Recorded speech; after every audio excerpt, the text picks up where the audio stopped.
국세청이 납세자가 느끼는 세무조사 부담을 최소화하기 위해 사전 통지 기간 확대를 비롯해 현장 조사 기간 축소, 자료 제출 요구 합리화를 추진합니다.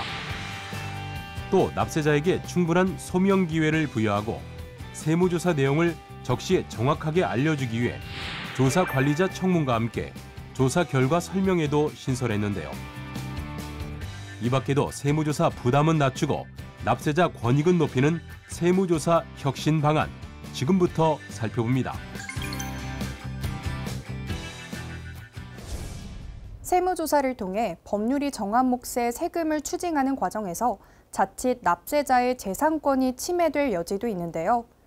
이에 국세청은 지난해 하반기부터 적법 절차, 적법과세 전담 조직을 운영해 납세자 부담은 낮추고 적법 절차와 적법과세 가치가 세무조사 전 과정에 관행과 문화로 확립되도록 조사 행정을 진단하고 개선 방안을 모색했습니다. 국세청은 납세자의 조사 부담을 최대한 낮추기 위해 사전 통지 기간 확대, 현장 조사 기간 축소, 자료 제출 요구 합리화를 추진합니다. 먼저 세무조사 사전 통지 기간을 종전 세무조사 시작 15일 전에서 20일 전으로 확대하는데요. 그동안 국세기본법상 세무조사 사전 통지 기간은 지속해 확대되었으나 납세자가 세무조사를 충실히 준비하기에는 시간이 부족하다는 의견에 따라 납세자의 예측 가능성을 높이고 세무조사 준비 부담을 낮추기 위해 중소납세자에 대한 사전 통지 기간을 20일로 확대 시행합니다. 또 합리적인 기준에 따라 현장 조사 기간을 축소해 세무조사가 기업의 경영에 미치는 부담을 최소화할 방침인데요. 특히 회계 처리가 투명하고 탈루 혐의가 크지 않으며 자료 제출에 적극 협조하는 경우 현장 조사 기간 관리 대상으로 지정해 현장 조사 일수를 전체 조사 기간의 50%에서 70% 수준으로 감축할 예정입니다. 이와 함께 국세청은 세무조사를 받을 때 과도한 자료 요구가 가장 큰 어려움이라는 현장의 목소리에 따라 세무조사 과정에서 과도한 자료 제출 요구를 사전에 차단하고 자료 제출에 따른 납세자 부담을 축소하기 위해 자료 제출 요구 가이드라인을 개편했는데요. 특히 납세자의 의견을 반영해 포괄적 자료 요구는 원칙적으로 금지하고 자료 제출 요구 목록을 체계적으로 관리하며 관리자의 사전 검토를 거쳐 필요한 최소한의 범위에서 자료를 요구할 계획입니다. 적법 절차의 핵심은 청문과 고지인데요.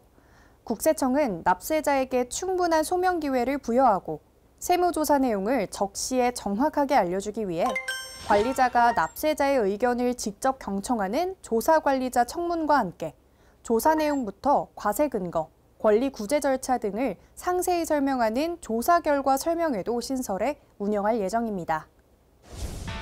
특히 납세자가 과세 쟁점에 대한 소명서를 제출하고 청문을 신청하면 조사 관리자가 직접 의견을 경청하고 검토해 세무조사에 반영할 계획인데요. 우선 조사 기간 50일 이상 법인과 개인 통합 조사를 대상으로 올해 말까지 시범 운영하며 향후 모든 관서로 확대 시행할 예정입니다. 또 납세자에게 세무조사 결과를 정확하게 알려주고 구체적으로 설명하는 조사 결과 설명회는 조사 기간이 종료한 날로부터 20일 이내에 납세자에게 직접 세무조사 결과를 문서로 교부하고 세무조사 내용을 비롯해 구체적인 과세 근거, 납세자 소명에 대한 검토 결과, 권리 구제 절차 등을 상세하게 설명함으로써 과세 처분에 대한 납세자의 방어권이 실질적으로 보장될 수 있을 것으로 기대됩니다. 이 밖에도 국세청은 납세자의 재산권을 제한할 수 있는 과세 결정을 체계적이고 심도 있게 검토하기 위해 과세 전 적법성 검토 회의를 지방청 조사국 내에 신설해 과세 책임성과 적법성을 강화할 방침인데요. 특히 납세자와 이견이 있는 주요 과세 쟁점에 대해 조사팀, 심의팀, 전문가 그룹이 독립 수평적으로 토론하면서 과세 법리와 증빙을 심층 검토하고 조사국장이 과세 여부를 판단함으로써 집단지성을 활용해 과세 여부를 신중히 결정하고 불복 청구로 인한 납세자 부담과 불편도 줄여나갈 계획입니다. 앞으로도 국세청은 적법 절차와 적법 과세를 세무조사 현장에서 실질적으로 구현해 납세자 권리를 더욱 두텁게 보장할 방침인데요. 모쪼록 세무조사 전 과정에 적법 가치가 확고히 뿌리 내릴 수 있길 기대하겠습니다.